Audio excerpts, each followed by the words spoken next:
But first, when former President Obama lifted off from the U.S. Capitol Friday, he joined one of the most exclusive clubs in the world. There are just 5 living ex-presidents.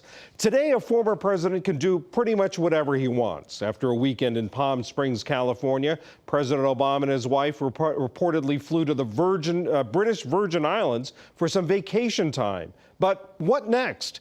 Judy Woodruff sat down with Atlantic writer Barbara Bradley Haggerty, who spent several months looking at how presidents who left office at relatively young ages decided what to do with the rest of their lives.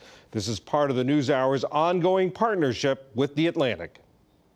Well, generally, presidents, unless they were, throughout history, unless presidents were wealthy, they generally had to work. So George Washington became the largest whiskey distiller, and, William Howard Taft became the Supreme Court Chief Justice. So they had to work. But more recently, what I was interested in seeing is that presidents are living so long now.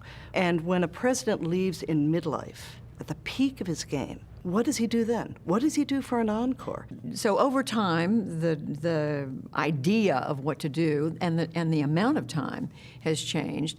Take us back to modern presidents. I mean, you looked at Jimmy Carter. Jimmy Carter, he had a rough landing after his presidency, which is not atypical. So Jimmy Carter loses in a landslide to Ronald Reagan, and he comes home to Plains, Georgia, and there he finds that his business, his peanut business, is $1 million in debt, that his house is in need of repair, and literally the forest has come right up to his back step, their back step. And it was kind of this metaphor for Jimmy Carter's life. How does he navigate through the thicket? How does he have meaning in his life after he was a one-term, relatively unpopular president? And so that was his challenge. And he was in his mid-50s? He was 56. So how did he go about figuring out what he would do? When you look at Carter, what you saw was a man who was, his personality, he was very smart, very ambitious, and he had a kind of biblical ethos. In fact, Walter Mondale told me that Jimmy Carter said, when this is all over, I want to be a missionary. So there's that. And then there was his presidency. And what you saw in the presidency, it was a rough presidency, but he had this one defining area, right? Camp David, peace. Between Israel and Egypt. And so what he did is he took those two things and he created the Carter Center. And the Carter Center absolutely redefined the post-presidency for everyone who came behind him. He created this institution where he could do freelance diplomacy and other good works around the world. So the Carter Center has monitored more than 100 elections. He's won the Nobel Peace Prize. He also kind of he was kind of a burr under the saddle of his successors because of this peace at any cost type of ethos. He ended up interfering in their policies. For example, under President Clinton, North Korea was developing nuclear weapons, and Carter went over as a private citizen and said that economic sanctions were off the table. He said this on television, and Clinton was absolutely furious. So after the Jimmy Carter legacy of building up the Carter Center, a couple of presidents later, along comes Bill Clinton. Very different set of circumstances. Yes, absolutely. And Bill Clinton also had a pretty rough landing when he was the ex-president. On his first day out of office, he went to the coffee shop in Chappaqua, New York, to get a cup of coffee, and suddenly he was surrounded with the flanks of reporters, right? And they were shouting questions at him.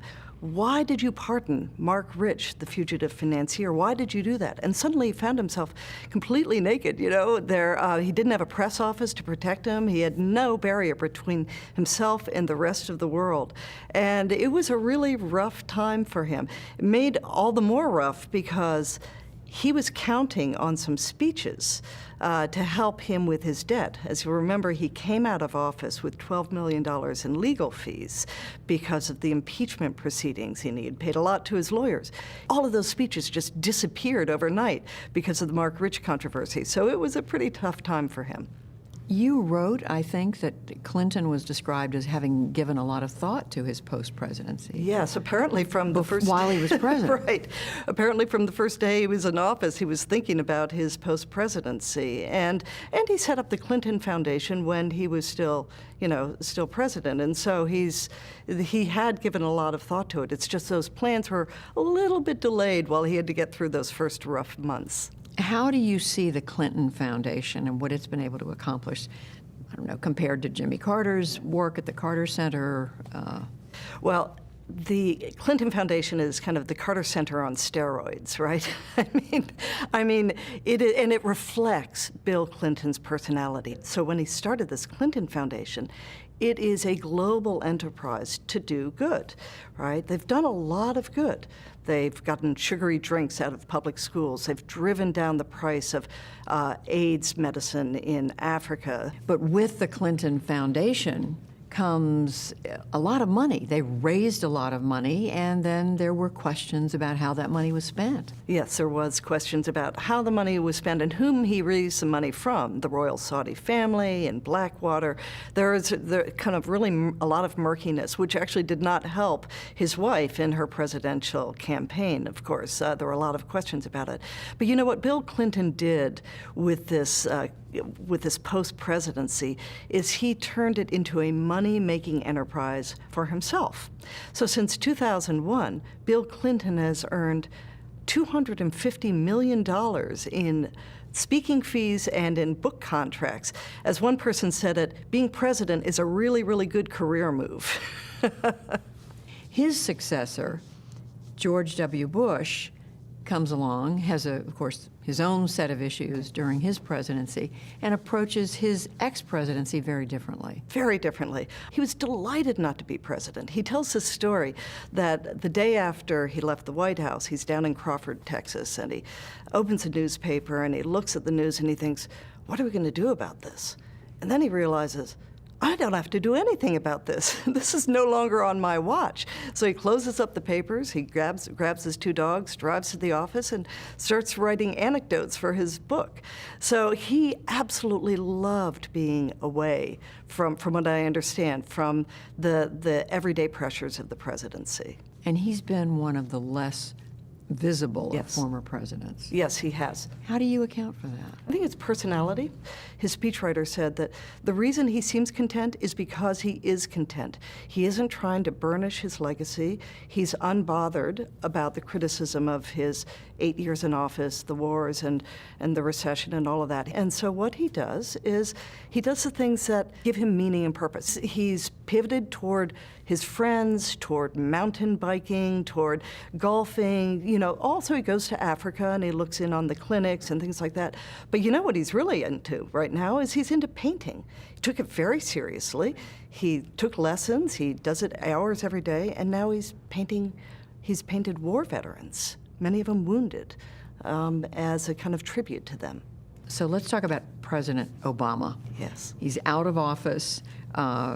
He's got his own 8-year legacy and a very different set of circumstances than he anticipated as he left office. This election really muddied the waters. There was a sense that the world was Barack Obama's oyster. He could do anything he wanted. He could work on gun control or race relations or criminal justice reform, climate change.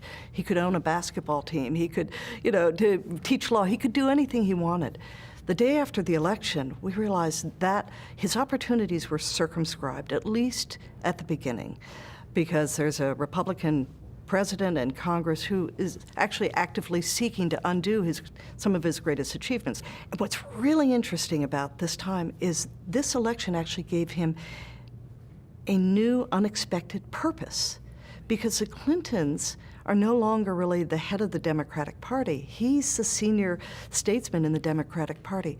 He knows that he needs to begin to work on developing new talent, bringing the party along. And so he's got this short-term purpose as well. The other thing about President Obama was the importance to him of family. He spoke about living over the store, being able to have dinner every night with his daughters, and that will affect his life post-presidency. You know, Erik Erikson, the great psychologist, said you need three things for midlife. You need work, love, and play. And he will find meaningful work.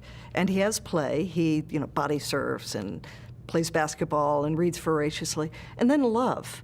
He's got a lot of friends, but he's got his family. I mean, this was a man who spent his childhood kind of without a father. And in many ways, he defines himself more as a dad and a husband than he does as a president or ex-president. So kind of one of the things that people told me is that leaving the White House is not going to be difficult for him. What's going to be really difficult is watching his children leave the nest.